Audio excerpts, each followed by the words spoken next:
నేను మీకు నీళ్లలో బాప్తిస్మమిస్తున్నాను. అయితే నాకంటే శక్తిమంతుడు ఇంకొకడు వచ్చుచున్నాడు. ఆయన చెప్పుల వారునైనను విప్పుటకు నేను పాత్రుడను కాను. ఆయన పరిశుద్ధాత్మలోను అగ్నితోనూ మీకు బాప్తిస్మమిచ్చు. చేట ఆయన చేతిలోనున్నది. ఆయన తన కళ్ళమును బాగుగా శుభ్రము చేసి తన కొట్టులో గోధుమలు పోసి ఆరిని అగ్నితో పొట్టు కాల్చివేయు.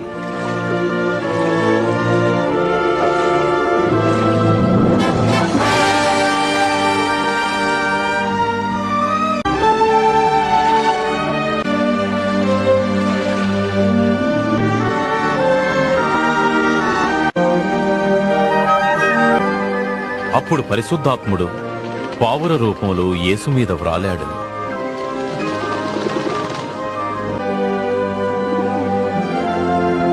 అప్పుడొక శబ్దం ఆకాశం నుండి ఇలా పలికింది, నీవు నా ప్రియ కుమారుడవు, నీ యందు నేను ఆనందిస్తున్నాను.